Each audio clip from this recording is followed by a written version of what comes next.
Preclinical is a grind and you can sometimes lose sight of what the ultimate goal is. By getting clinical experience in the first year, you give context to all of the things that you're learning in lecture, and you remember why you came here in the first place.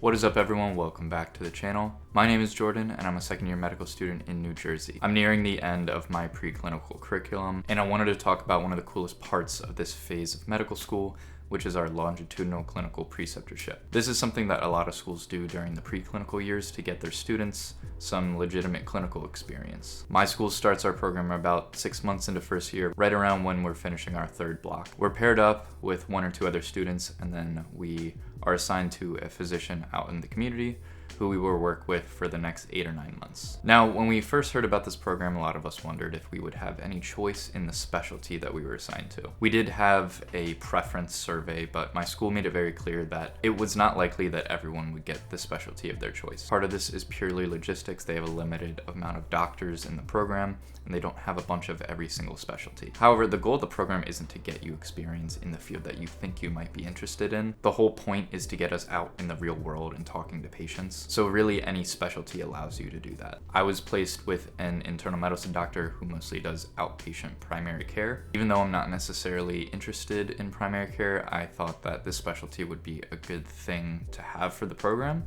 just because it was so general and I knew I was gonna learn a lot. We did 9 visits from January to September, so it was roughly once a month. So like I said, a lot of schools around the country have similar programs to ours, which is designed to get first year medical students clinical experience before they start rotations. And while we do have a lot of clinical skills built into our curriculum, including standardized patients, nothing can simulate talking to a real patient. I think there are several reasons schools emphasize getting clinical experience in the first year. I think the most obvious one is to get you comfortable in a clinical setting. While a lot of us had clinical experience coming in, your role changes once you become a medical student. I was a medical assistant during my gap years and it was an invaluable experience. I learned so much and got very comfortable talking to patients, but the expectations are totally different now that I'm a medical student.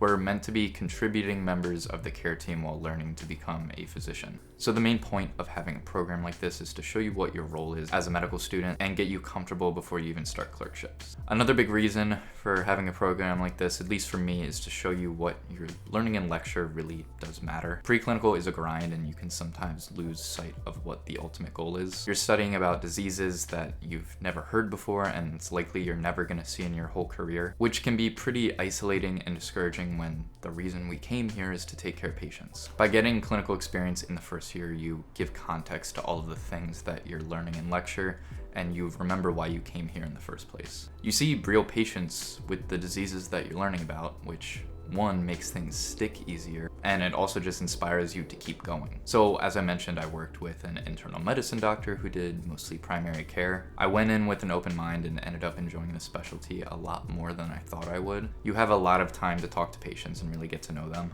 And there's just something special about being a primary care provider. Patients really trust you and you're the first line when anything goes wrong. My doctor loved talking about diet, exercise, behavior change, which is really interesting for me. I felt like I had a lot to offer in those conversations because of my background, so it was really nice being able to use those skills to help patients. I am very glad I got internal medicine compared to some of the other specialties that my classmates ended up with. While it would have been cool to do something more specialized, I think internal medicine and primary care lines up better with what we were learning in class. Pretty much anytime I went, we would see one patient that had something related to what we did in class that week. Some of my classmates were with some really niche specialties like neonatology, pediatric urology. I'm sure these were great experiences and they were able to learn a lot of stuff that we didn't cover in lecture, but I think at this point in our training, internal medicine was a better introduction to clinical medicine. While the doctor I worked with mostly did outpatient primary care, the group that she works with does take weekend call like every 4 or 5 weeks. I did most of my visits in the outpatient clinic, but I did go into the hospital on one weekend to do rounds with her. The main reason was to see sort of the other side of medicine, since I really haven't had many hospital experiences. I went in on a Saturday morning and it could not have been more different than an outpatient setting. The first thing I noticed is how your day is organized. Outpatient medicine is what most people are used to. You have a patient scheduled every 15 minutes and you have to be quick and efficient so you're not getting super behind. But for inpatient medicine, you basically just get a list of patients that you're responsible for, and once you come up with a plan for everyone, you're kind of done for the day. So we walked in the morning, got the patient list, and I went to go see my first patient alone. The next thing I noticed is a difference in the kind of patients between inpatient and outpatient. It's something I never thought about until I experienced it, but patients who are in the hospital are a lot sicker than patients who are coming to a primary care clinic. It was a little jarring when I walked into the patient's room because I've never really been around hospitalized patients. So it took me a little bit to settle in and become comfortable asking the patient question. It was only one day and I only saw a few patients, but my first clinical rotation is internal medicine, so I'm really glad I had that experience. In terms of growth from when I started to now, I'm pretty amazed at how much I learned from just 9 half days over the course of 9 months. During my first visit, we had very few responsibilities and we weren't even really focused on anything clinical. All we were supposed to do is develop rapport with the patient. This was honestly pretty similar to how my school's clinical skills course went. For our OSCE, at the end of our first block, we had the same task, just develop rapport. The patient didn't even have any medical issues. We were just supposed to talk to them and learn about their life. And that's what my preceptor wanted us to do, except this time it was a real patient. Thankfully, that worked pretty well since it was a primary care office and patients weren't necessarily coming in with any actual issues. A lot of patients were coming in just for a yearly checkup or establishing care as a new patient. One thing that my preceptor would always say is go find out something that I wouldn't know from looking at the patient's chart. I think that simple task was important because it made us dig deeper into the patient's social history and story and learn more about them as a person instead of just focusing on the medical stuff. I talked to a patient who had 16 grandchildren who lived all across the world, and I literally just talked to him about his family for 20 minutes. I talked about his and his wife's careers, what their kids do, where he grew up. Nothing super related to his medical history, but all very important things for developing trust with the patient. As time went on, we gained more responsibilities. We'd be able to see patients who were actually coming in with the chief complaint and use our skills to hopefully diagnose them. I remember the first time it happened.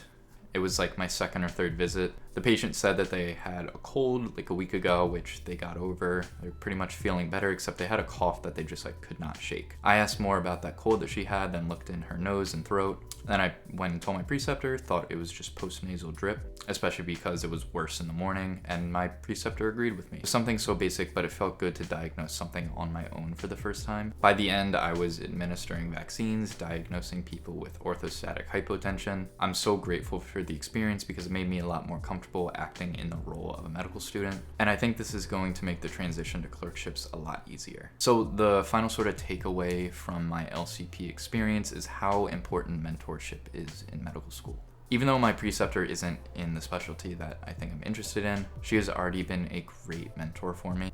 Since I started medical school, I've always heard how important mentorship is.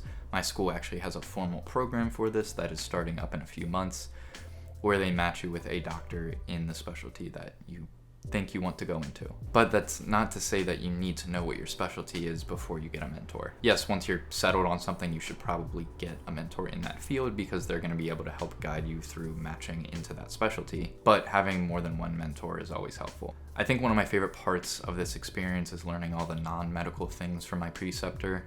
My preceptor took me and my classmate out to dinner just to sort of celebrate being done and recap the whole experience. We talked about life in medicine, how to prevent burnout, how to succeed once we start clinical rotations. She's a marathon runner, and I think at the time of recording this, she's running the Chicago Marathon. I've been getting into running more over the past year. She's been super helpful in answering my questions and help guiding me to get better. A good mentor is imperative for success in medical school and beyond. Make sure you seek out those relationships early on because it's going to pay off in the long run. When I reflect back on the program, I really couldn't have asked for a better experience.